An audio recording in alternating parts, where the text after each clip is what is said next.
Good. 3, 2, 1. We are live at the Petersen Museum with Fireball Tim Lawrence and Ken Vela, and we actually have Scott in the background shooting pictures. You just saw the flash, and we are getting an exclusive view of the Petersen Museum movie car display. What do they call it? Hollywood Magic, or? I don't know. They cars for movies, movie cars, character cars, the fun stuff. That's what we're going to get in today. And there's a lot of it. We're on the first floor here at the Petersen Museum with myself and MC Ken Vela. What's up? Right here, right now, at the Petersen Live. So as you can see, he's pretty excited. I have been here many, many times at the Petersen. Big thanks to Bruce Meyer and to all the people at the Petersen that are allowing us to be here, because we are by ourselves, the four of us, along with Jasmine, who's over there, who's keeping tabs on us because we tend to cause trouble from time to time. I'm not touching anything. I'm not even touching these guys. How close can we get? Like right here? She's got a special Petersen bat that she brings out, so Tell me when. don't do it. Tell me when. How close can I get? And stop. Right there. It's not an inch and a half. All right. It's like eating with a up close and 10-year-old. personal. Yeah. So today we're going to tour you guys through the Petersen, at least the first floor where all the movie cars are. Not all of them, because there are still quite a few that are in the vault that are down below. We don't have access to that today. Maybe at some other time we'll be able to get down there. But there's a plethora of movie cars, and the best thing about these things is that and I've been designing movie cars for a long time, is that they're very much like an actor in the movie, is that the directors or the producers have to pick the right character, the right actor for a certain part. Same thing with these. A lot of times, in the case of Batmobiles or some of these cars, they don't have anything in the script that describes what the car is, other than it's black, it's dark, it's big, or something like that, and it's my job and the job of movie car designers to come up with sketches and do things that kind of start to tell that story, and we have to go through that process. So we're going to get into that today, but before we get started, gentlemen, I got some gifts for you. Uh-oh. I'm allowed to do that. Uh-oh. And since you guys came down and it's movie car time, I brought my special, usually I have a red bag of doom, and this is a black bag of doom. I got Hot Wheels Batmobiles for everybody. Wow. This is not my car, but this is the Barris Batmobile. Wow. Yep, one for you, Scotty. That is awesome. And I think these are the ones where you add water and it actually expands to life size. Oh, that would be perfect.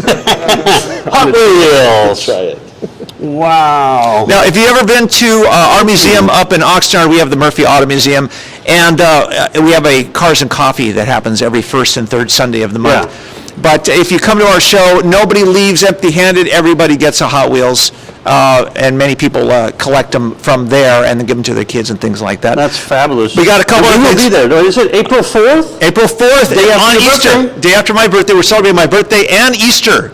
All right. There's going to be deadly bunnies running around. But I also have some trading cards for you guys from Superfly. These are our trading cards that just came out, and they each come with gum, so you can split those however you want. That's fantastic. Those are for you. Oh, Whoa. yep. Thank you. Since we're live, I'm allowed to drop stuff. Yeah. We're doing this real. Yeah, You look know? at that. So these are cards that we did with Superfly That's awesome. through my company, and they come with gum. Check out the gum on the back. I can smell them. Yeah. Superfly in the house. Yeah, it smells good. Wrigley's. I got to send these guys a package of Juicy Fruit, because it probably wouldn't make it there because the USPS would probably take the gum. It smells so good. Yeah. And then lastly, I brought everybody a coloring book, because my company is Fireball Publishing, and we do automotive coloring books. Oh, you're doing for Superfly too? And this is Not Superfly. Elvis. Well, you get the Superfly one. Scott gets the Dennis Gage book that just came out, and Ken gets the Gene Winfield book. That's for you. My favorite. Yeah. Because there's several Gene Winfield cars in this on this floor. We're going to talk about those cars. Yeah. So those you can take. And you get those on Amazon, too. You can get them on Amazon. Yeah. He's going to go over in the corner and just start coloring. Yeah. So enjoy yourself. With the pencils. Scott's all Hey, excited. would you take this bag back over there? I would love Toss it over. Hey, wait. Hey, put that in there too. Yeah, good deal. Okay. Scuttle's all like hands full of goodies. I love Hot Wheels. I have Swag, buddy. 100 Oh, good. well. Yeah, we got a big collection at the Murphy. So when you Yeah. come up there, we're always building that stuff, and it's nice that we're involved with Mattel and have a good relationship with those guys. Everybody loves the small ones. It's amazing how much value there is in a dollar car. You guys know what I'm talking about. Yep. If you're a Hot Wheels collector or Matchbox, Corgi, Dinky, any of those, and you grew up with those, life doesn't get any better. But these are the full-size ones right here. Yeah, we like the full-size ones. full-size And ones. there's a video of Fireball doing a live walkthrough of the Murphy Auto Museum and Customikes too. That's right, with Customikes. And I have a feeling we're going to do more. We're going to do more. There's a few things here in LA that, if you're not in LA, you don't get a chance to walk through the Petersen unless you fly out here or something. But this is kind of a cool way to be able to share this experience live, the details, and to see all these things. And to talk about, some of the stories, at least some of the things that I went through and that my friends have gone through. And it's pretty extraordinary to be able to create these things and see them up on the silver screen. So let me ask you this: are we going to talk about the ones behind me right now, or do you want to do it a little? Yeah, we're going to start with the one that I did for the 1989 Batman film. But I want to ask Jasmine, is there any way that I could get some water? Yeah, of course. Just like a bottle? That would be great, because I'm going to be parched in a few minutes, because this is kind of cool. Okay, so shall we start? Like behind you? Yeah, Because it's a big car. we gave you a teaser. I'm going to have to step way back. The only thing I didn't think to bring, I was going to bring a tape measure, because invariably the one question I get asked about this car is how big is it really? And it's big. It's big. Yeah. But I wanted to bring a tape measure to get an exact count. I did not. Ken's already checking out the motor. Don't be careful, because it will suck you in there. Yeah. So this car was designed back around 1986, something like that, pretty early on. Yeah. And the production designer was Anton First, and I worked with him briefly. I was a student at Art Center, so it was my first experience at designing a film car or doing sketches, things like that. I really had no idea what I was doing. I think I got paid a couple $100. I thought, wow, I'm a professional, and but the goal here for this car was that, what had been done previously was the 66 Batmobile that George Barris built and designed, and we're going to go on to that car momentarily. But, with doing a film-based car for Tim Burton and coming up with something that was large and black, and that was really the only way it was described in the script, to my recollection, is that they didn't really give too much other than some of the things it had to do. It was a two-seater, so it was suggestive that he could tour people around. Now, if I was Batman, I don't know if I'd have a passenger seat. I probably would, Well, it's got drive to it be myself. an ejector seat, though, right? Exactly, among other things. And everything you see here is pretty much faux. Oh, thank you, sweetie. You're welcome. This is Jasmine. Yep. Jasmine Thank from you very Petersen. much. Thank you for. We'll talk to having Jasmine us here. as we loop around towards the end. Yep. But with a car like this, designing film cars is vastly different than designing cars that are custom cars or cars that are production vehicles. And this basically is telling a story. You're literally designing a character. I'll sit this down for a second. And when you initially get a script from the production designer or from the director or whoever you get a script from, my job is to go through that script and to break down everything that car would do, so that I understand the parameters and some of the things. As you're reading, you can come up with ideas, and you can say, it'd be really cool. One of the biggest problems is, how does this car do a U-turn?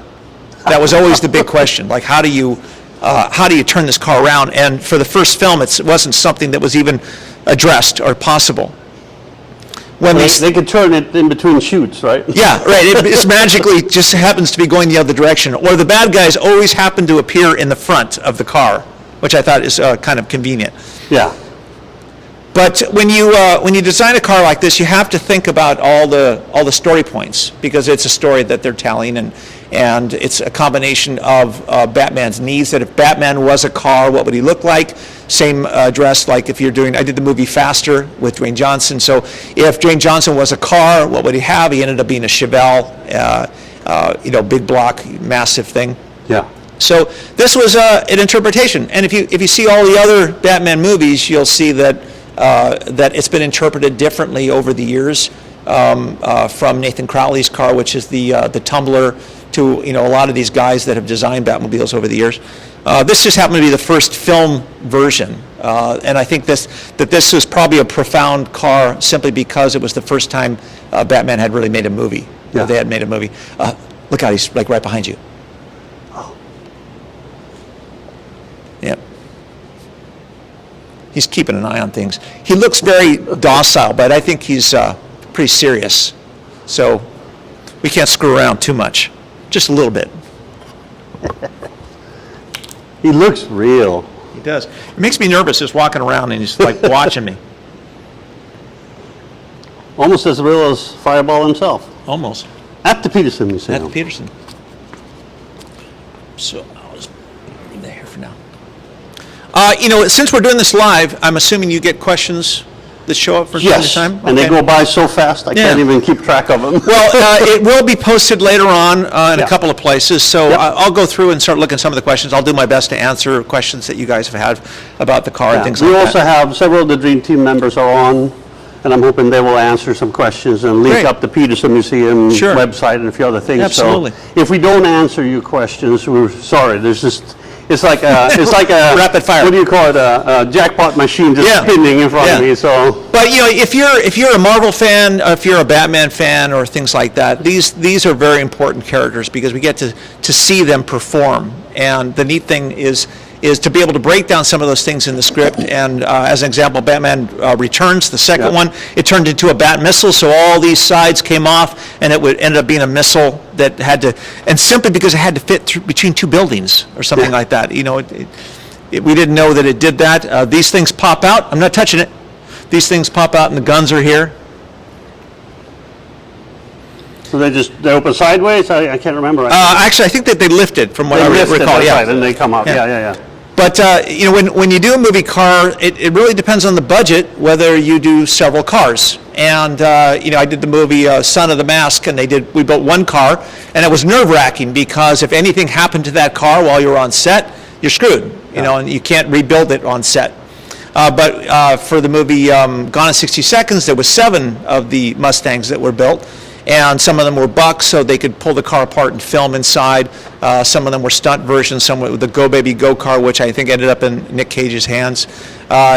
These cars were built for a variety of purposes. You don't just Yeah. build several full-size cars. Somebody's asking if you know what powers it and what chassis is under it. I would say I'm not really 100% sure which version this is, so unless Okay. I looked at it, I don't remember exactly what it was. And Whatever they needed at the time. yeah, to and do. some of them, it's not like they went out and did elaborate things. I know guys have put helicopter engines in them and done diesels and all kinds of things. It probably has a Chevy big block in there or something that Yeah, was it's pretty probably simple, the Ford or most, something. Yeah, enough to pull the power around and to get the cars not necessarily as heavy as it looks because it's kind of a shell. Yeah. Although it does shoot flames out the back. Oh. Yeah, it does do I that. wonder if we could do that. Yeah, I don't think we can do that today, but Do you know which button it is? I do. I'm not allowed to touch it though. Oh, bummer. Yeah. We can virtually imagine a bunch of flames coming out right there. That's right. That's right. And then, if you hadn't noticed, right to the left, right here, is a little addition. This is the Bat Pod. This was from Dark Knight. Dark Knight. Huh? Yeah. Now, I would, when you get a chance, to come up really close, and you can see some of the details. This is where her knee would come in, or Batman's knee would come in, and he would be able to power the bike from here with this pedal here. Oh, wow. Yeah, that's his accelerator. There's no pedal over there. So it's pretty elaborate, and it's neat how they covered a lot of the structure with a lot of these components, and these are all plastic and vacuum form pieces. Much in the same way, my wife builds character costumes for commercials and television. She did all the Nintendo characters for all the commercials. And a lot of times, the only way to solve certain problems is to create design elements that cover some of the structure. Yeah. To solve some of those. And art around here, too, is amazing, I'm too. Super Mario, by the way. You're what? I'm Super Mario, by the way. Super Mario, by the way. We're live. I'm not supposed to say that. I was looking under the chassis. It's a 67 Impala. 67 Impala, huh? Yeah, actually two. Two frames that were put together. Yeah. Well, yeah. It's a little bit longer than one Yeah. of those. Yeah, lots of people think, Lincolns, anything that's big, but from what I recall, this was, Okay, do me a favor. together. Distance. All three of you, lock hands straight out. okay. Are we gonna touch each other? Well, maybe, just to give them an idea. Go ahead and walk. Yeah, walk this is that 6 way. feet, isn't it? Just reach your hand out, Scott, all the way. Okay, that's three guys stretching their hand out, and they're all like 6 foot, roughly. Not me, I'm 4 foot. Is that like a horse, 4 feet, 4 hands high, or what is it? Well, we won't talk about that. It's a big Give car. you an idea what the length is. Yeah, absolutely. Have you ever seen those guys that they went up to the trees in NorCal, the big redwood trees, and they got like 18 people to hold hands around the base of the trees? Yeah. That's a big tree. Okay, is measuring it out. Yeah. Old school style. Old school, right. How many inches exactly is that, Mr. MC? Here it comes. We're a little over 19 feet, Yeah, A little over 19. and that's including the back fan. yeah. Okay. Does anyone have a tape measure anywhere? No? Okay. No. I thought That'll maybe be you had another one in day. your pocket or something, but no, Are okay. you sure you counted right? Give me 20. 20, yeah, it's 20. 20. Yeah. I have small feet. He's 6 feet tall, but his feet he wears a size 6. Yeah. Very telling, huh? All right, so we saw the Bat Pod. Let's move over to the classic original Batmobile. This is George Barris's build. We had this car in our museum for a period of time. The Barrises are very good friends with us. And a bit of my history is that I grew up running around George Barris's shop. There's a car that's in front of the Batmobile that we're going to talk about briefly that's pretty interesting. But this original 66 has gone through a number of iterations. It's been restored many times over. Obviously, everybody knows it was the Lincoln Futura concept car, or based on that. And it was slightly modified, right? Oh, yeah. Just a couple things. They didn't really do too much to the Futura. This is the way, the way the Lincoln kind of came. I think they just painted it black, right? That, and they actually extended the side panels and the wings up a little bit. Yeah, and they added George's crests on there and things. Yeah, a few things. Oh, we got to catch that. But I'm pretty sure the emergency bat turn lever was there, right? Wasn't it? No? Yeah? Yeah. So, Don't pull that one. yeah, right. A lot of these, there's nothing more fun than to drive this car down the highway. I bet. Even through a parking lot, whatever it is. And some of the fun things that we've gotten to do over the years with the Barrises of just driving to Bob's Big Boy, Yeah. and taking that over there and hanging out. There's a signature there, too. Who's that? Yeah. I can't see from here, but What is it? there's a signature right in there. I can't tell. It's upside down. Yeah. So there's several versions of this car still. West. Adam, West, yeah. Very cool. Yeah, and the number one car. I think this is actually the number 2 car, if I'm not mistaken. But the number 1 car was sold at auction a few years ago, with something like 4.9 or something like that. And this one certainly would go for pretty close to that, I would assume. But they just did a great job. But once again, it was, when George got the contract to do this, he built this car for next to nothing. He didn't spend a lot of money on it. Spent a lot of time. He was frugal. Yep, And and smart. very much, very much. And, we love Uncle George, and he kind of Big inspired bang us for all. the buck. Huh? Big bang for the buck. Big bang for the buck, exactly. Welcome to Hollywood. Yeah. And I think this back here, that's a little dog bowl. If you want to have your little doggy, you can put some food and water in there, and probably not what it was, but it sure looks like it. The rear cup holder. Yeah. There you go. It does a lot of neat things. There's a lot of elements to the car that opens up. If you guys had the Corgi as a kid, you know that this center would unfold and the blade would come out the front. Remember that? Oh, that's right. Yeah. Yeah. So you could slice through trees and all those kinds of things. Or maybe that was Speed Racer that sliced through trees. Yeah, he's not here today. And then, of course, the rocket launchers on the back, which Yep. were really cool. And this one had the double airbags and the flame coming out the back. Now, the original wasn't painted in this black and red. It was actually black and almost fluorescent orange. That's what I thought. Yeah. Yeah. This shows up better on film, though, probably. Yeah. Not an easy thing, but if you guys recall the story of George driving down the freeway and letting the parachutes loose and then got in trouble for that. I bet. I tell you, there's nothing more fun than getting in trouble driving a movie car. You know, we when I was at Santa Maria for the West Coast Customs Cruising Nationals, George was driving this is a few years back, and Penny was sitting with somebody else, and Penny was actually hanging out at the front, over the bubble tops and waving to everybody going down the main street in Santa Maria. Yeah. Yeah, it's really fun. You know, the thing about car design for me is that, you know, I get to design cars almost on a daily basis through our books and a lot of the things.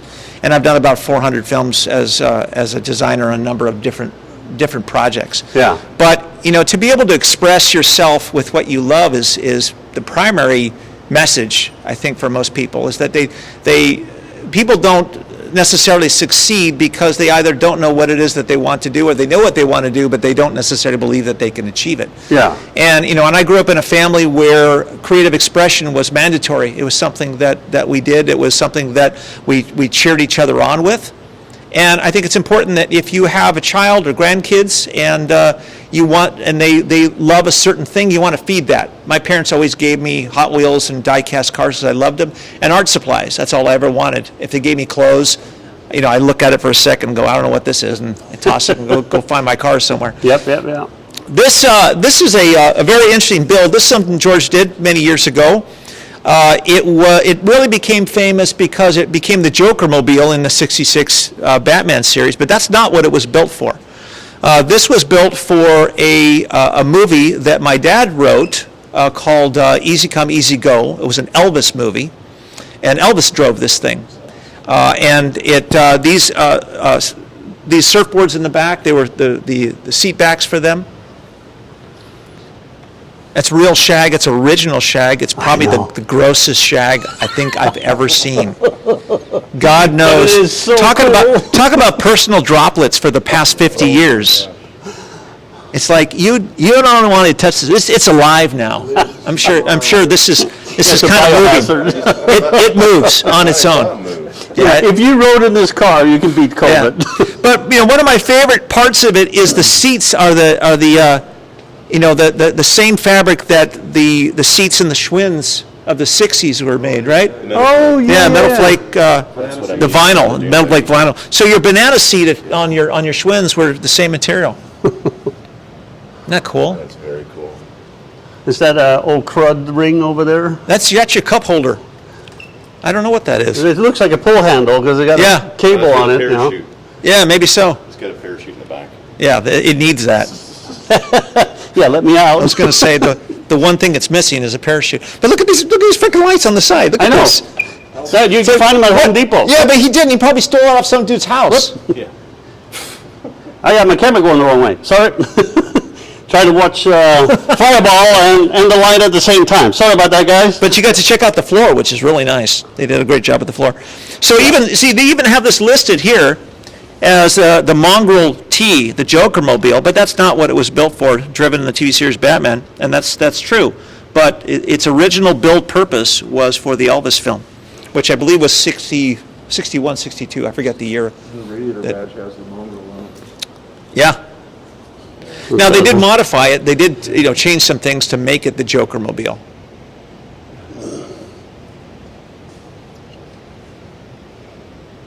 These are Cadillac lights? Yeah. It's interesting too, though, that in our business we say the movie may suck, but the cars are always cool. Yep. And that is that if a car is built for a film and the film tanks, and nobody likes the film. I did a movie called Rat Race, which was one of the greatest scripts I've ever read, written by the Zucker brothers, but the movie bombed. It was just terrible. But we did a rocket car that Whoopi Goldberg drove. And years and years after that movie came out, I went over to Cinema Vehicle Services, one of the build houses that creates these cars, and the car was sitting over by the dumpster. And I had spent all this time designing this thing, and I remember how long it took and all the iterations and things we went through, and then there it is sitting by the dumpster. Because We're stabbing the heart with the number 2 pencil, huh? Right. But at the same time, if you do a car and the movie does well, that's the case in point, the Batmobile, something like that, it's pretty cool. Yeah. This is the Warthog done for a film called Halo 4 or something. Not something that most people remember. It just looks cool. I would rather just drive this to Supercar Sunday or something. I know, it looks like a large ATV. Yeah, it's built on an H1. It looks like something Ken would drive. Yeah. It's like a Ken car. If Ken Vela were a car, this would be it. Check these meats out. Yeah. I know. But you'd paint it black and put, Yeah. do some modification. Giant. But check out the Sparco seats in this. They look like Sparcos. Filler. They look like bad Sparcos. They look a little weathered, but that kind of goes with the territory too, right? But that gun is certainly intimidating. Yeah, I think it'd be a lot of fun to I think my button is hanging up on the downslope. Oh, there we go. We fixed it. Sorry about that. Yeah. When it's live, anything can happen. Anything can happen.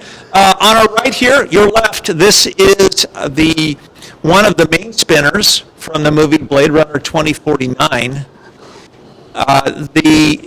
This was a difficult challenge for these guys because Blade Runner, when it first came out, it just nobody liked it, and they didn't like it because it was a very negative, dark future. But over time, it became a cult classic. To this day, it's probably one of the greatest sci-fi movies ever made. And certainly, in my opinion, it is the greatest.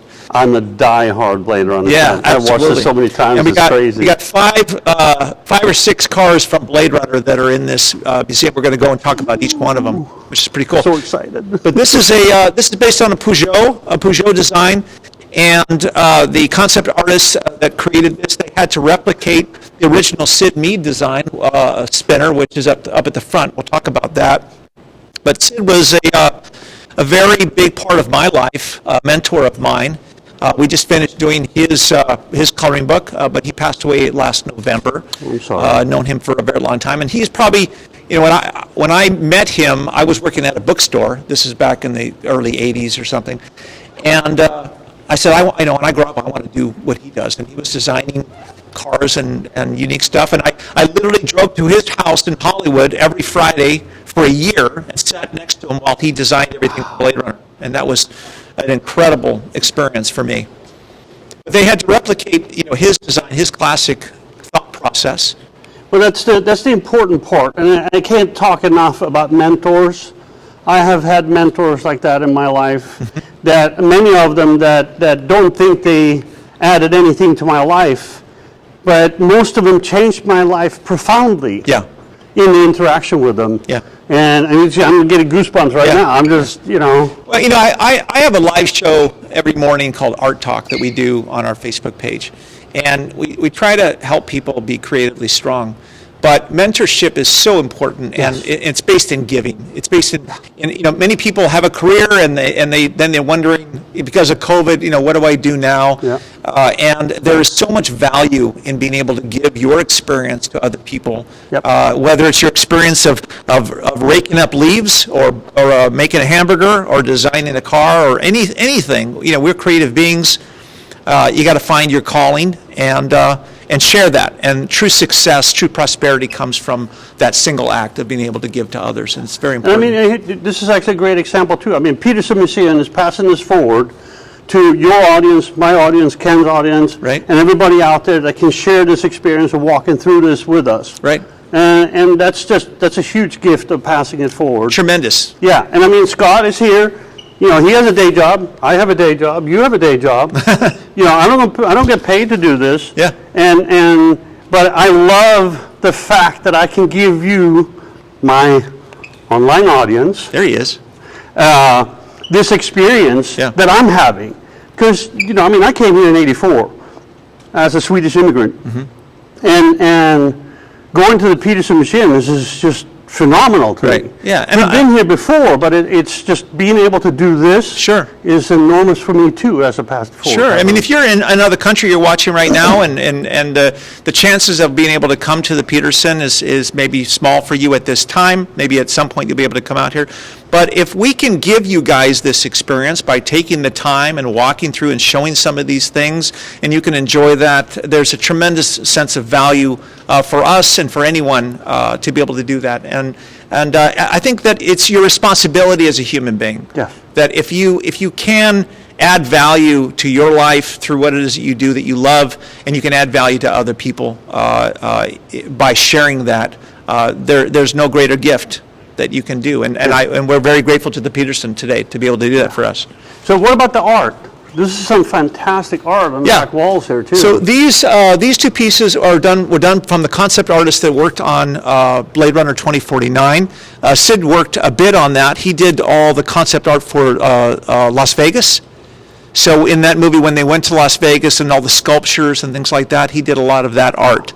But when it came to the original Blade Runner, Sid was probably the lead concept artist. My friend Bob Clark was the only single sculptor on the whole film. Wow. So if you remember some of the bike riders that were riding through the hotel scenes and things, they had all these big columns. He would sculpt all those columns. Yeah, wow. Amazing stuff. Is this stuff that would be similar to like storyboards, or is this completely different? These are called keyframes. So what we would do is, because I've storyboarded many movies, and what ends up happening is that you storyboard something essentially for a couple of reasons. One is to be able to tell the story, but the other one is to secure budget, is to get an idea of really what it's going to cost to do each one of these shots.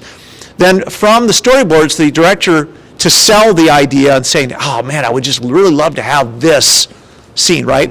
Is that we would do a keyframe, a large painting, digital. In the case of today, it's digital paintings, but back in my day, it was real paintings with real paint.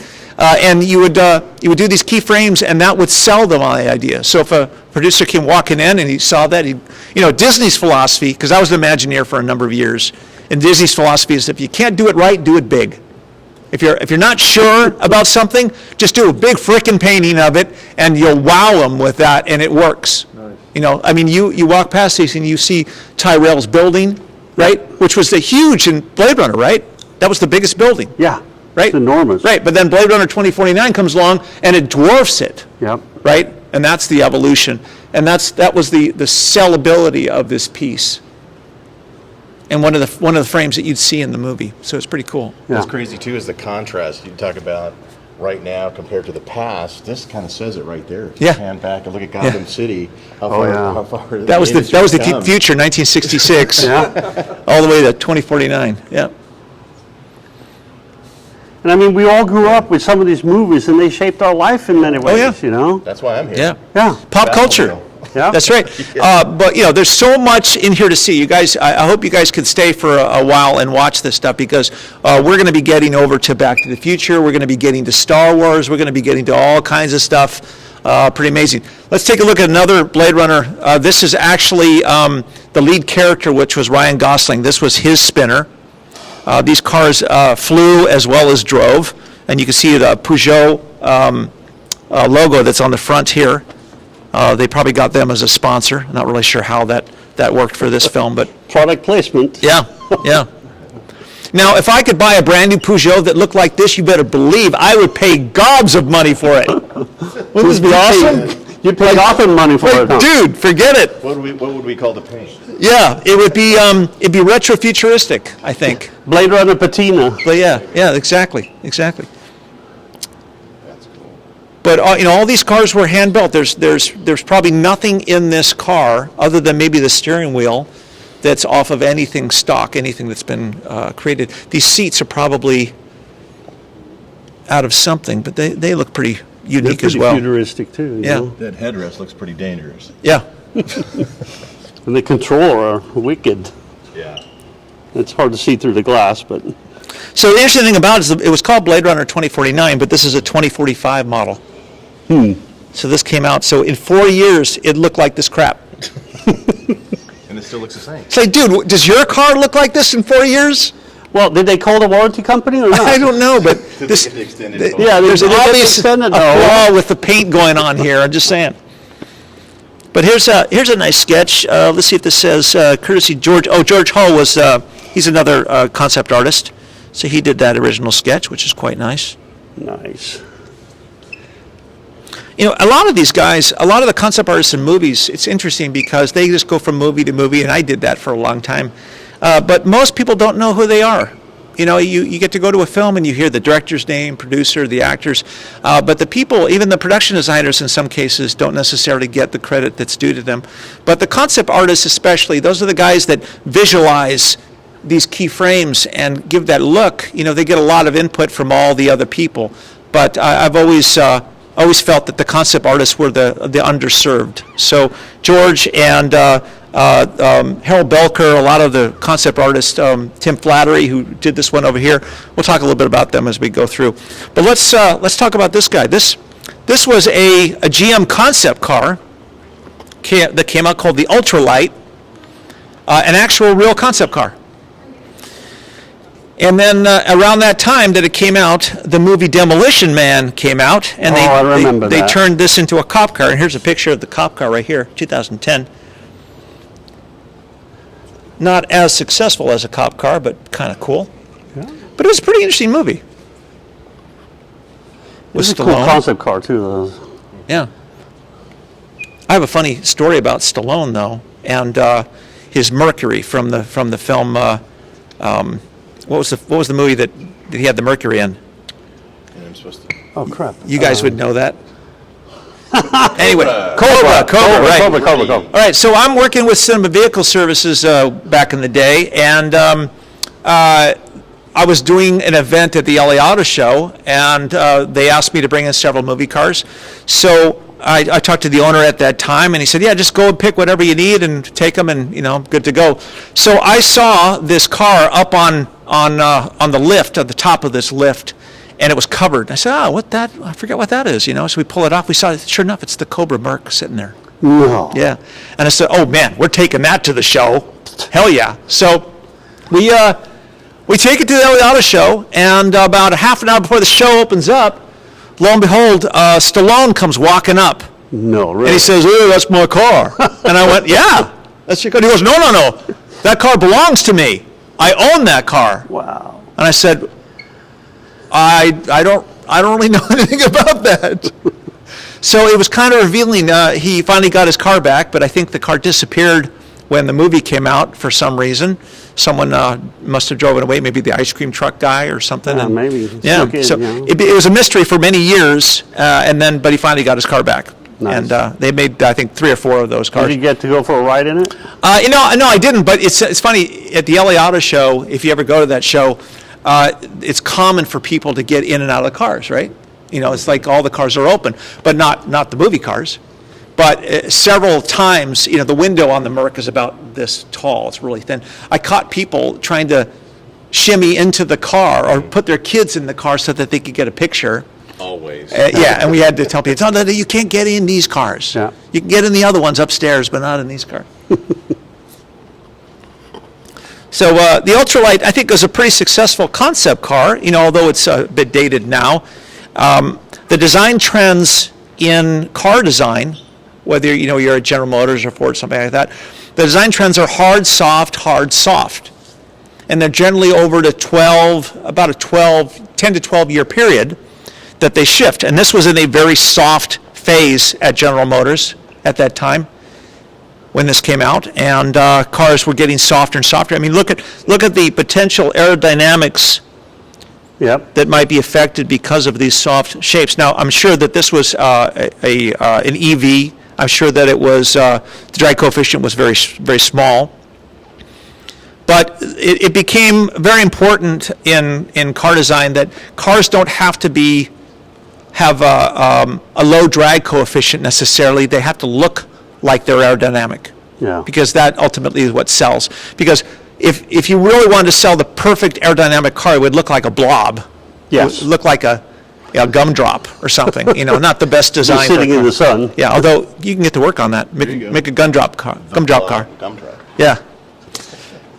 Over here, this is kind of fun because this is not car related, although it's Blade Runner related. We got some of the guns from Blade Runner, some of the props, which is, I'm beside myself because this is some of my favorite stuff. Those are cool. Yeah. I worked on Escape from L.A., and I got to design all the props in that film, including Snake's guns and his outfits and all that kind of nonsense. And that's just fun because you design something on paper, you give it to the prop guy, and about 3 or 4 days later, a week later, he walks in, and he's got the prop, holding the prop in his hands. Wasn't there doll heads on the hood or something like that? Yeah, that was John Carpenter's idea. He wanted dead doll heads on the hood of Cuervo's car. I remember seeing that movie for the first time, and I'm like, Oh yeah. who did this? I didn't even know you then. Yeah. It's crazy. It's crazy. awesome. So this is Deckard's original gun, which is really cool. This is Kay's blaster, which is similar. Looks like an evolution of that carbon-looking handle. Still the double barrel. And then this is Love's gun, which you don't really get to see them that well in the film. So it's nice to be able to come here and get a nice detailed look as to what they look like. And even the props and the glasses and things like that. Glasses are cool. Yeah, it's pretty fun. There's not a lot of time. I think we were in prep for Escape from LA for probably about 4 or 5 months. And then you shoot for about 70 days. But nowadays, with post-production, you're in post for a year and a half. Yeah. With all the CG and stuff. My son is actually working on Star Wars right now. I can't say where or what he's doing or which Star Wars, but then he's going to be starting Black Panther 2 in a few weeks. And he's a sculptor. Can I guess what this is? Looks like a futuristic street sweeper. Yeah. This would be, you saw this in Blade Runner, just kind of poking around the streets. It probably was something like a delivery car, or maybe, it does look like it has a function though, doesn't it? Yeah, it does. Like these things, like it's something having to do with street cleaning or maybe just cleaning up people off the street. So all of these cars from this point on, this one and the blue Spinner, not the one in the middle, but these were designed by Sid Mead, incredible designer, and they were built by Gene Winfield. Yeah. You're gonna have to come here. Now this one says this one's designed by Gene and built by Sam. Yeah. So Sam Foose. So, but when all our heroes were involved with some absolutely, of these things, yeah. Gene is an amazing guy. I've been out to his shop many times. The guy's in his 90s and he's still building frickin' Mercuries. He's still painting. He's still welding. He's still doing all of it. Anytime you want to start complaining, just think of Gene and then go cry in a corner for a little while, because that's the benchmark. Yep. Get busy. Last time we ran into him, it was about 6 months into the year, and he already chopped about 20 Mercs. Yeah. And then he flies around and teaches too. Yeah. So amazing, man. Right. Now this is is the evolution. This is the snackback. This is the evolution of that car. So this one, what you're looking at is Blade Runner. This one's Blade Runner 2049. Obviously, this is some kind of taxi. Snackback. To get around. Palm Beach. Yeah. I'm no Palm Beach. I'm no punk bitch. I think it's punk bitch. I really do. This is cool. Isn't that cool? I'll try this. Yeah. Oh, can we just poke around in town? Just delivery. Why don't they have this now? We got a heater in it. They've been for sale. Yeah. The check. Before we go over to the Spinner, let's take a look at this helicopter over here. Because this is pretty cool. Both these cars are pretty cool. Now, both of these were designed by Tim Flattery for the film AI, which is a Spielberg film. Had a little creepy kid in it. That's how I remember it. Hard to forget creepy kids. Yeah. Now, obviously, this helicopter didn't fly. It was not a standard prop copter. But you can see there's also not a lot of room. These are not built for comfort. This is a hard shell that the actor would have to sit on. For hours. For hours, yeah. And their biggest concern is, how do I go to the bathroom? Can I get out of this thing and do my business? But I'm gonna touch it. I almost touched it. Where is she? Yeah. She just lopped my hand off. She just looked at me like, "Oh, don't even think about doing that." Yeah. I'm sorry. That was a close one though. That was a close one. Yeah. So if you remember the movie AI, there was a point at which the mom, who had this creepy robot kid, it was like super creepy. Yeah, it was like hard to watch. She took him out into the woods and then left him there. And this is what she drove to take him out there. And the doors would slide. And then she ran back to the car, dumped him in the woods, and thank God, because I thought, phew, that's freaking me out. Poor squirrels. But then, of course, I thought we were going to follow the mom home. We followed the kid for the rest of the movie. And at the end, it was my wife's favorite part when it said 2,000 years later. Yeah, go back and watch AI if you can. Wow. If you can get through it. Steven, if you're watching this, you're an amazing filmmaker. I'm not sure what happened with AI, but you're an amazing filmmaker. Back to the Future, everything else, incredible. But this is fun because this is actually a functional car. It actually drives. Single or double rear wheel, but a very unique configuration.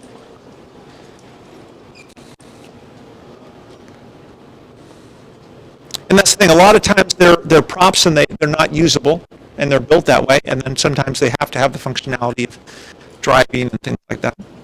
You know, I worked at Metal Crafters for a while, Uh-huh. and we were building anything from a wood prop and clay thingy to fully drivable prototype. Yeah. Yeah, I was part of the Chrysler Phaeton. Oh yeah. Yeah, when I was on the team building that one. That was quite an experience. Yeah. That was a fully drivable. Different mindset. Every Yeah. single thing had to be precise. Yeah. Yeah. Dual cowl, Yeah. full down roof into the trunk, the whole bit.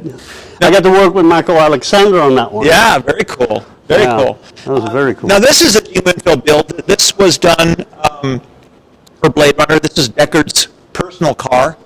If you remember in Blade Runner when he was sitting down, he was surveilling somebody at some point, and then all these ground people came out and crawled over the car and stole the air conditioner. You can Yep. see air conditioner's gone. See, they took it. Damn critters. Yeah, damn critters. But Sid had a very interesting approach to the design and the philosophy for Blade Runner, and that he really coined the term retrofuturistic, or the idea that the future wasn't designed, the future was added to. So this car in many ways was built, and then this was plunked on, and then that was plunked on, and then 5 years later that was plunked on, and the whole world in Blade Runner was kind of done that way. So you could see some of these old buildings that were built in the 20th century, and then when Blade Runner came out, which was the world was set in 2019. Did it look anything like last year? No, it didn't look anything like it. Still disappointed about that, but that's okay. Seems to be a Lamborghini theme on the windshield, if you notice. Yeah. Yeah. Slightly slopey. Right. But it has, the whole world in Blade Runner was really that things weren't knocked down and changed. Things were just added to. So they didn't take the time to destroy a building and then build up something fresh and new. It was just more stuff was plunked on. It became layers and layers. And then the city, you end up having the ground dwellers, people that live on the ground floor, and then the wealthy people that lived up high. This is probably my single most favorite movie car. This was designed by Sid Mead and also built by Gene Winfield. This is not the original car. This is actually a prop. So this is not drivable. It's just done as probably as a promotional piece. I know that Petersen uses this from time to time, Comic-Con, things like that. Also, the thing about this interesting about what Gene did is that when he was building these cars, several of these cars that we just mentioned, is that there was a fire in his shop or the shop next to him, and all the cars that he had built up to that point got destroyed. Ooh. He had to go back and rebuild all the Blade Runner cars. So these are actually not even the originals. The originals all got torched, and they go back to the drawing board. And in the film industry, that's the way it goes. So whatever it takes to get the shot. I would love to take that spinner thing right there, put it on the front of my car. Mm-hmm.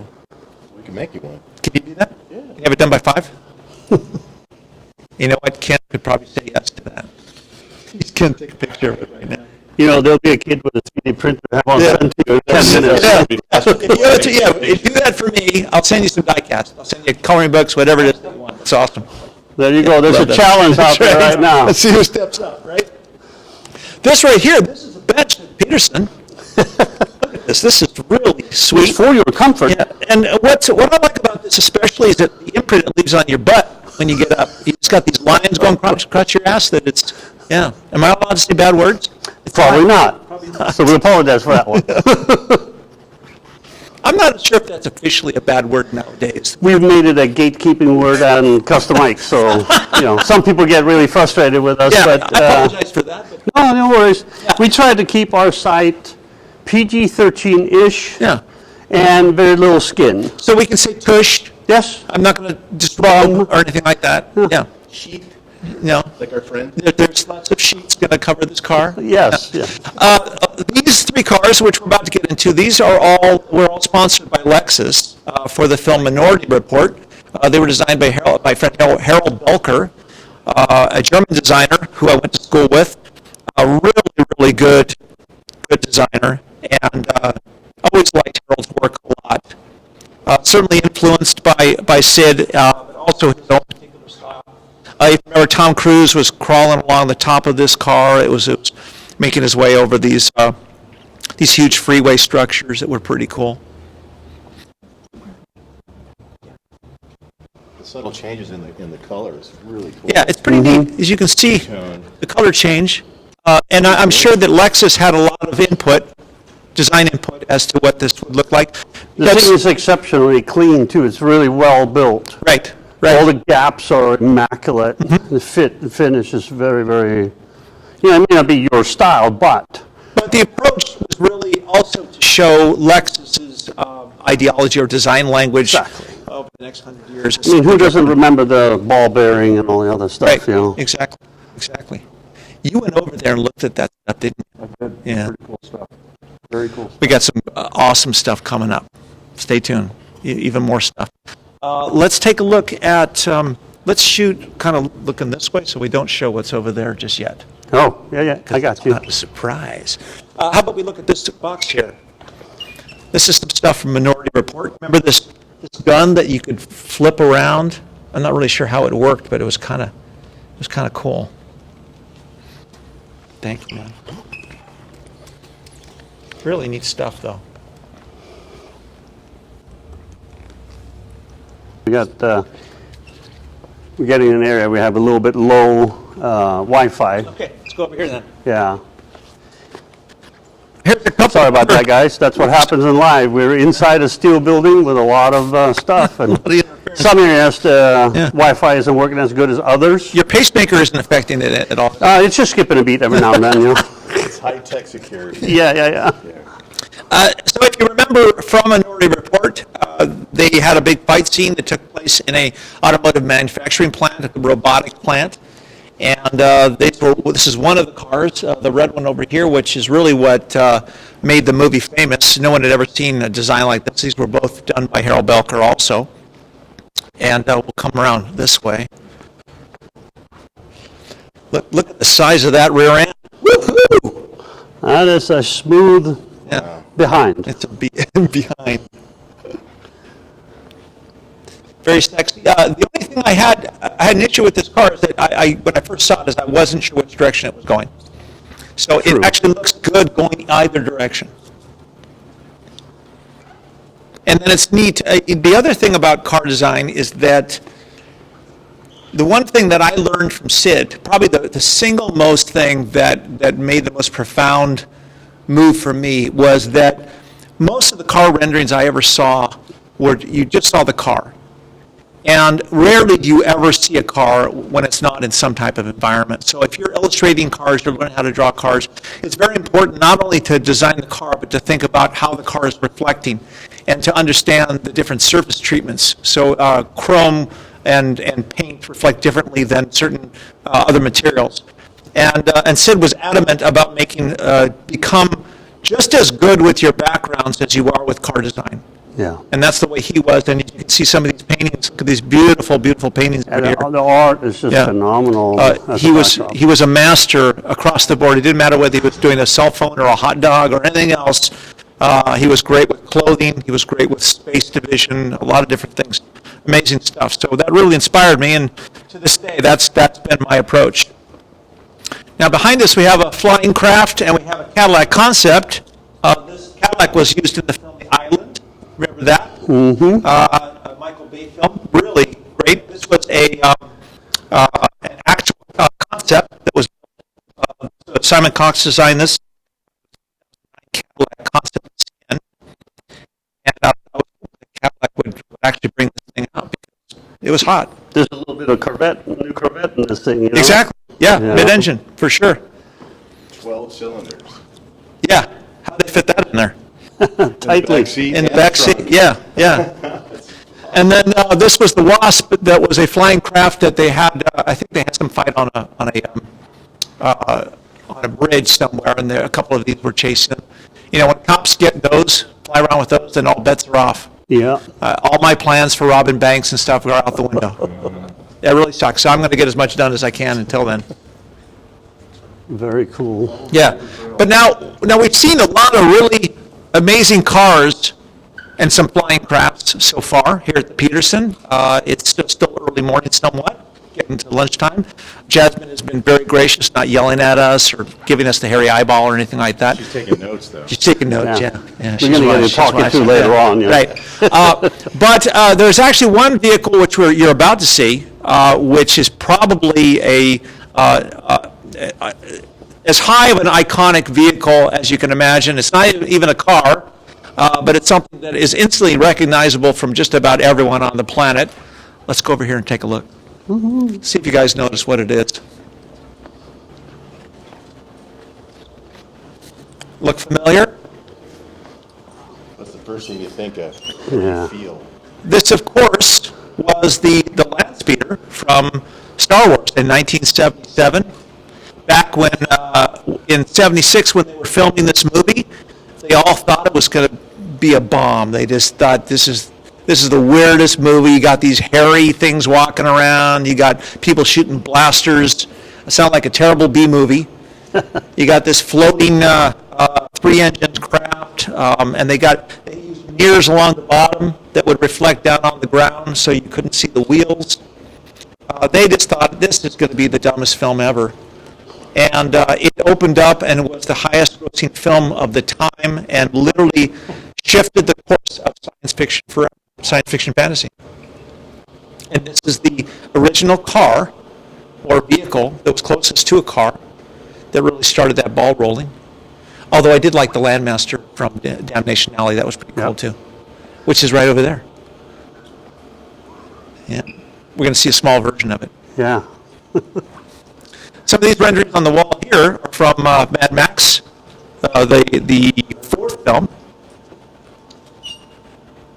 Some neat stuff. So this is basically the kind of stuff that I would do. So although my sketches are a little smaller, I don't do them this size. Yeah. It would take a lot of marker. Yeah. Yeah, I can't really reach all the way up there. But this is concept art. This is what the director would say, hey, do some sketches of some vehicles. I'm thinking a Cadillac monster truck kind of thing. And then they would build this. And the interesting thing about... Come down a little bit with it, yeah. The interesting about this particular film is that their approach to building them wasn't the same. As they actually went to a lot of shops in Australia and said, hey, everybody, to all these 50 shops in Australia, and said, hey, build us some cool cars and we'll put them in the movie. And people went nuts. And they built the craziest, weirdest, wildest stuff. And that's our down under friends. They are... Australian. You guys are awesome. Don't get me to eat any more Vegemite, though. Yeah, no. It's... Aussie, oi. Yeah.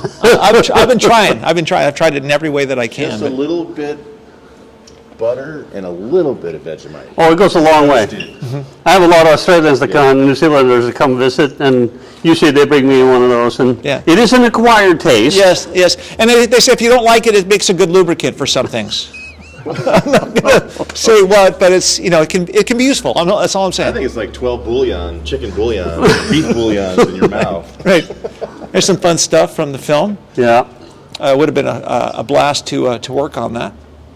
Check out the jump. Wow. Oh. Cool.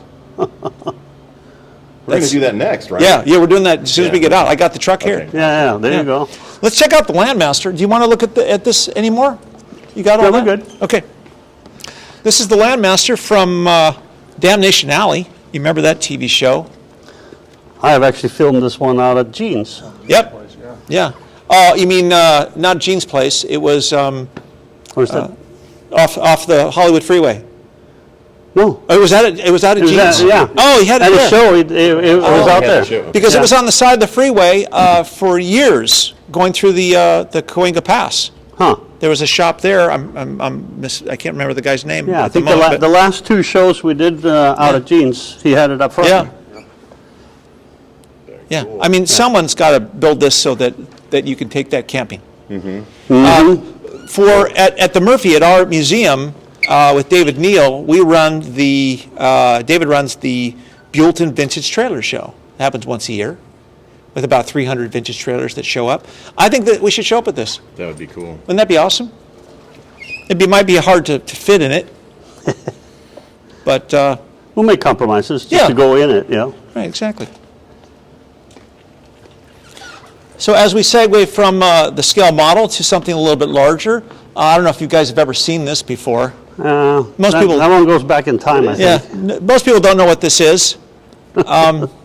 And the reason one of is the most recognizable cars ever.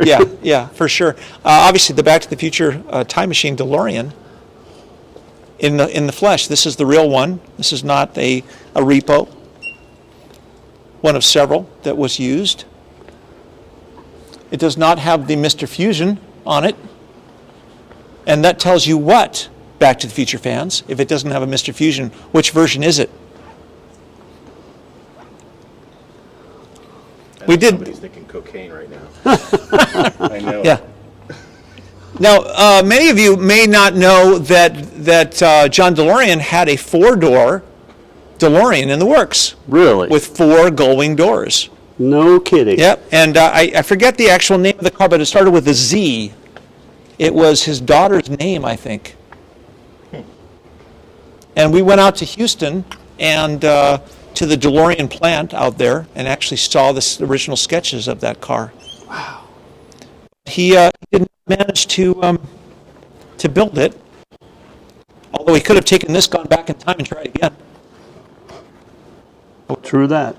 You know, when I worked at a shop in Burlingame, the guy next door had one of these. Mm-hmm. And for fun, we put a 2-inch tape line down and a paper tube off of a roll of paper out of the grill. He didn't like that. I have a question for the audience, and that is that if you could take this time machine back, where would you go specifically? Oh, what time and where? Of course, what time and where? Where would you go? Personally, I'd have to discuss this with my wife because she wants to go back to the time where there was nobody surfing in Malibu and she could have the whole place to herself, right? So no competition. I would probably go, I don't know, Jasmine, where would you go? I don't know, 1920, the Roaring 20s. You'd go to the Roaring 20s? Yes. Okay. What's about the 20s that you like? The music, the dancing, the breaking the law, and being okay. She's a troublemaker. Yeah, she's a troublemaker. 1920s, where would you go? Oh my goodness. Does it have to be one specific place, or can I just have a time machine and go anywhere I want? Not this one. This is cool, Leave it to Ken to modify the freaking question. A custom car builder wants to modify the question. Well, he wants a journey. You get one place. One place. You got to land in one place, and then you can go wherever you want after that. Okay, it would be Knights at the Round Table. Oh, Medieval. yeah. There you go. I'm going to go medieval. Yeah. Big axes. Scott, how about you, buddy? Probably Miami, 1950s. Miami, I thought it was 1950s. going to say 80s. I'm thinking Miami. A lot of cool Vice. cars. I think everything was chromacolor back then in the 50s, wasn't it? Yeah, so it was very, very colorful in Miami at that time. Yeah. So that's the question for you guys. Where would you go? And why? So that's the Back to the Future DeLorean. Let's wrap around this side. We'll come back to that. Okay. Oh, there's another cool little... This car right here, this car was from a movie called Ghost Story. And it had the ability, unlike, travel through time, this car had the ability to, actually this is James Bond's Invisible. Yeah. This is pretty much what I wasn't want prepared. it to be. You decide Yes. what you think of it. This could be your design. Use your imagination. Car right there. The materials are incredible. Yeah. See through. Yeah. Careful. not Don't touching get it dirty. I think it's that one, right? Jasmine, can we touch this car? This one? It's Wonder Woman's invisible car. Ah. You cannot. Oh, it is one of those. She was prepared, man. You were prepared. I couldn't think of anything. Wow, impressive. Here's something that I worked on. This was for the film Priest. This was a jet bike. And we built several of these at Cinema Vehicle Services. Looks very fast. The only problem with some of the bikes is that they were built so low that when they went out in the desert to film, they would ground out and some of those plastic pieces would fly off. Uh-oh. That was kind of fun. I bet. Yeah. But one of those things, not that popular of a film. People remember it somewhat. But could you imagine pitching this idea? It's like, okay, I got this idea. There's this priest, he's kind of a vampire type of thing, and then there's these motorcycles. The whole thing takes place out in the desert, and they're like, oh, genius, I'll take it. Here's $30 million. Yeah. That's Hollywood. Another motorcycle, one of my favorites. This is from Tron. This is actually a prop, obviously, because they did not really build these bikes for the film. It was all CG world. But this is a nice build from Wild Factory. That's one of my favorites. It's just Yeah. the lighting So effect. these are several of my friends here: Harold Belker, Tim Flattery, Ed Natividad, and Daniel Simon. All amazing designers, really good concept guys. They all had a hand in different aspects of this bike. I know. Don't touch it. You're not touching. Don't touch it. You better watch out. You're going to get it. She's on her phone. Quick. Okay. No, we're fine. We're good. Here's a couple of props. This is a pretty neat costume outfit here that gives you an idea of how they would manufacture some of these things. This is all rubber suit. Some of these things would be fluorescent. Now, how they use these clue suits in the film is probably different than this one. This looks like it was just built for as a prop. That opened up, didn't it, when you hit it? Yeah, that's the tool that created the bikes. And these are the original light cycles, which I love those designed from the original Tron. And Sid worked on that. Sid designed the tanks and the bikes for that. It's been in everything. If you're familiar with Sid Mead design, his design language, you can see that very clearly in a lot of these things. It's his genetic print, so to say. Very much so. And then we have a little bit of Transformers over here. We got Bumblebee in 2 different versions. I don't know how that's possible. Only at the Petersen, right? Only at the Petersen can you see 2 Bumblebees at one time, before and after. The question is, which one is the before and after? Ooh. Yeah. I want to see the during. Yeah. Yeah, the during would be interesting. He's covered in plastic. I see it makes sense that some of these other film cars, like my Batmobile, don't have any covering, but this Volkswagen Bug does, to keep the dust off of him, right? Exactly. Yeah. He's a Well, little they know which temperamental. one's valued the most. There's no dust here at the Petersen. No, it's right, dust-free. They're doing socially distancing. There you go. Right. So cool. Would you grab my mask that's over in my bag? Someone, This is so 'cause I'm cool. going to talk to Jasmine in a bit, and I want to put that on. Okay, a couple more things. A few more bikes, and then we'll end up on this one over here. This is called the Sparrow. This was from a game called Destiny. Wow. Not necessarily something that's high profile, but certainly pretty fun. Look at all these buttons built right in here. I know. These little switches. You're flying your bike, doing your thing, and you get to hit these little switches. You got to read all these gauges, too. Oh, sorry. That's fine. That's fine. Yeah. Looks like you can jump. Like Yeah. launch, like you use the feet. Like springboarding off the launching pad, you know. Yeah. This is kind of neat. This shows you a little bit of the process. This is all foam sculpted. You can see it's some of it might even be 3D printed, but chances are this is hand sculpted. Here's some of the sketches that it starts out with, and this is kind of how it works. And they go into a model phase. We did the same thing for Escape from LA with the submarine. And then they would take this scale model, they would scale it up to full size, which is this. If this may be full size, it's kind of hard to tell, but there's cans sitting here, and this Yeah. looks a little bit smaller This is maybe. maybe a half Yeah, scale or something. Right. And then they would build a full size in a variety of ways, and sometimes it's functional, sometimes not.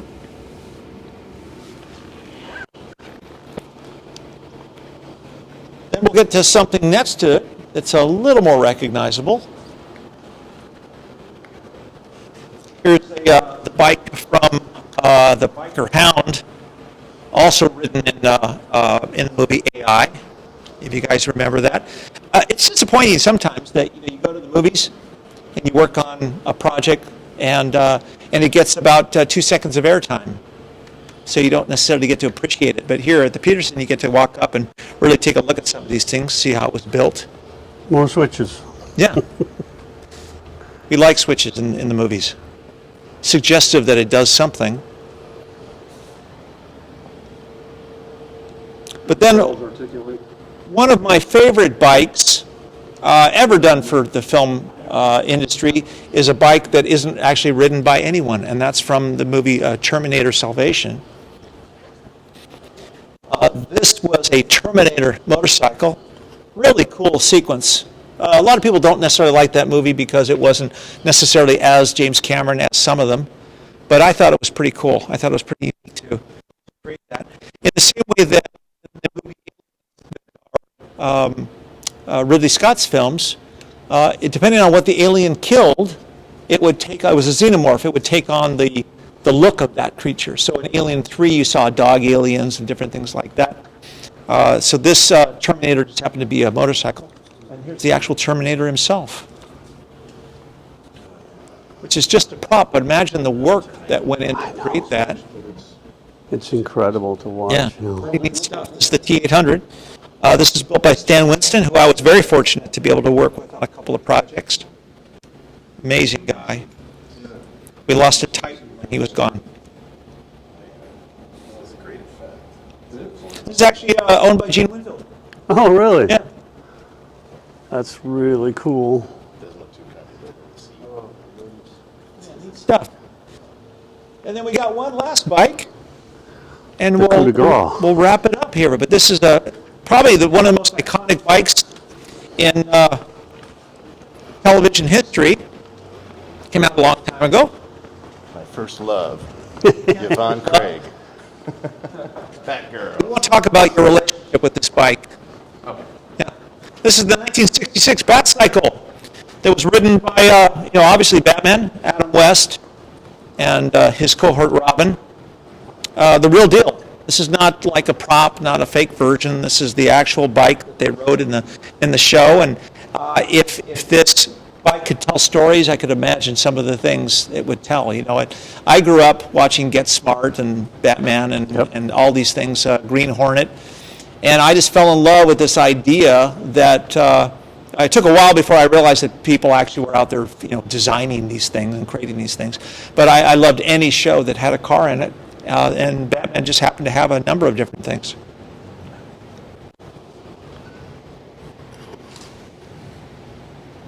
Everybody's loving this one. Oh, yeah. I'm getting a bunch of hearts on this one, Imagine jumping out of there in that little scooter. I know. Well, what was the best thing for you about that show, about the 66 Batman show? It was the car, just how elusive it was. Because you wonder back in the day, because there's no VCRs where you can put pause on it to really study it. Right. So you're always tuned, and it's always elusive in the back, in the cave, spinning. So just all the Never got a good gadgets. look. Yeah. No, and you wonder who built it, and what's it, and finally you get a chance today. We know exactly, and it was mind-blowing. Yeah. Just to be a part of that. I remember watching an episode of the Green Hornet, and they shot it in Malibu, where I live, so I'm very familiar with the roads out there. And it came running down this particular road, and then they shot inside, and then it came down the exact same road again. And for the entire scene, every single shot was on this tiny little stretch of almost like 100 yards. But they move the camera over here, they move it over here, and then they switch the car and it would go the other direction. But they had no budget, right? So they... Well, and of course the Bat Cave. Yep. I mean, that was just the coolest, and then to experience it later, you can go hiking in it, right? Oh yeah, at Today. Bronson Caves. Yeah. There's all the locations for all these shows are all around LA, and Bronson Caves is a very famous spot, and the Batmobile came racing out of it. Not much in there right now, so I guess We they. had lunch in it, though. We did. We just imagined everything, the little, what is that, the marker But that the drops. ceiling is like this high, so you bonk your head every time you crawl through some of the holes and stuff. That was pretty cool, though. That's awesome. But you come to LA, and even during the pandemic, during anything else, you want to go for a hike, you don't have to wear your mask out there when you're hiking around. I would, be careful with snakes and things like that. But everything, all our favorite shows, including Back to the Future, a lot of those films were shot here in LA. Lots of locations, great stuff to be able to see. So, Jasmine, come over and talk to me. How's our light over here? We've come a little bit this way. This way. There we go. We got the overhead a little bit. Thank you so much for hanging out with us. Of course, my pleasure. Amazing stuff. What's your favorite car here? I like the Mercer that's upstairs. It's The it's a 1920s, I think. No, 1918 Mercer. So there's 3 floors, including the vault, which we won't talk about, which is top secret. Let's go see the Mercer. Yeah.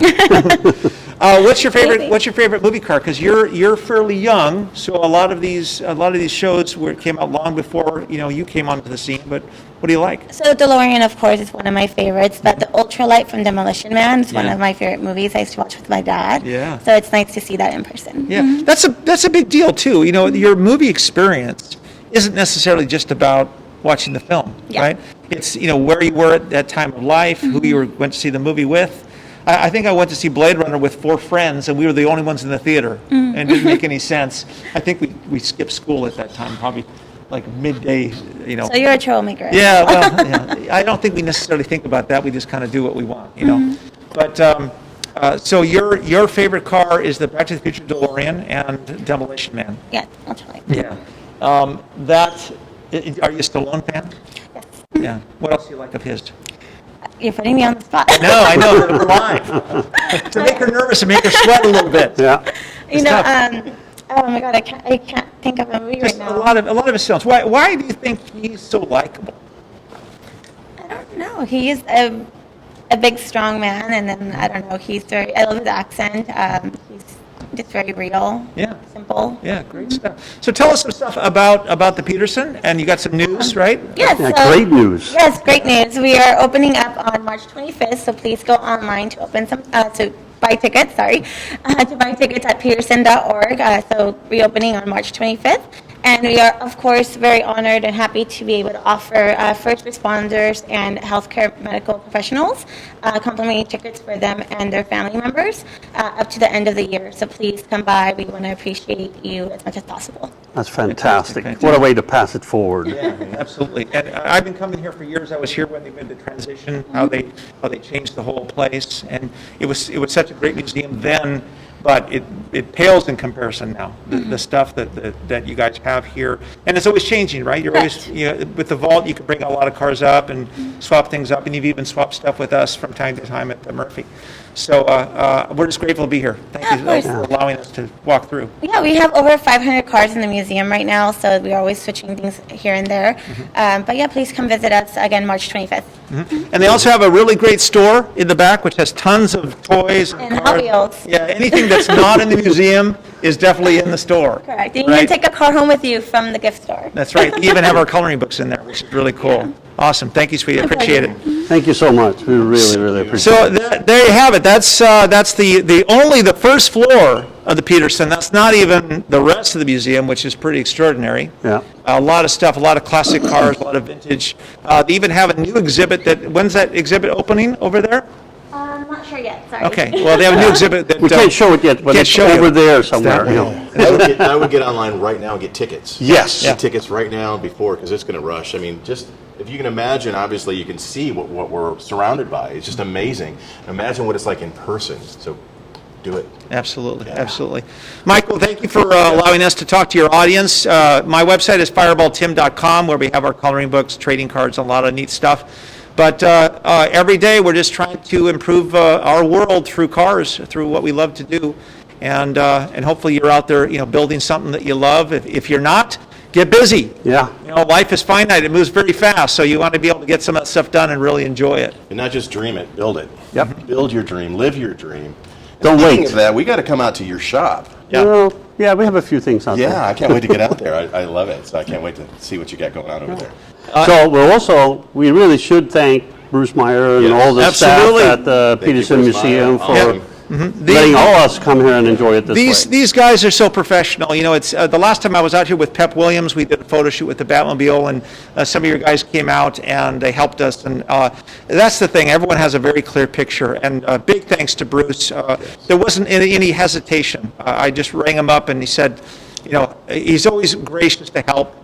Always has amazing cars that he brings out to the shows, and we're very grateful to have him leading the charge here at the Petersen. And we love his whole design as far as never lift. That's his quote, never lift. Never live. That's right. And thank you guys for coming out. Thank you. Awesome. I can't wait to see those photos. Anything else we need to discuss? No, just we're really, really grateful for this opportunity. This is like a childhood dream for me. So very cool. You know. Yeah, he's freaking out behind the camera. I know he's sweating and drooling, and I don't know. You okay? I'm just trying to make sure it's good, you know. So. Yeah. That's awesome. Awesome. I think, you know, we got some other things coming. We have some plans, some other places that we can go and take you guys, and I think that's what it's about. We're just trying to find unique stuff because of COVID and the pandemic and all the things that are going on. If people feel a little bit hesitant about, you know, getting out into the world, at least we can share this in some way. And those of you that feel a little bit better, maybe you've gotten your shot, you can get out and experience the world a little bit more. We welcome you to come out here, not only here at the Petersen, but certainly up at the Murphy Museum in Oxnard. And we're roaming around town, so you'll never know who you'll spot. I just saw Dick Van Dyke the other day. So. Yeah. And for those that worry too, I read on the Petersen.org website that they're taking all the COVID precautions. And everything's clean and professionally handled, so no worries there. If you got to wear a mask, why not wear something cool? Look, I got Hot Wheels on. Check it out. Hot Wheels. Yeah. And I'm actually wearing my West Coast Custom ones. Yeah. There you go. Here. We're going to see it. There it is. Shout out to Penny and Rit and West Coast Customs. So, Cool, guys. Well, thank you so much for watching. It's been If awesome. your audience has any suggestions as far as destinations, Oh, let yeah. us know. Yeah. let us know in the comments. Where do you want to go next? We'll bring you along with us. Yeah, don't say Kansas, because I'm not taking the day off to go to Kansas. There's no place like home. Yeah, Yep. something like that. Although there is a museum that you might want to check out just online. It's the Vela Museum, just outside of Chicago. Yeah. Tons of movie cars. I have several of my cars there, and it's just another great movie car museum to experience. Beautiful. Awesome. All right, well, we thank all you guys for hanging at Customikes. Love you all. See ya. See you guys.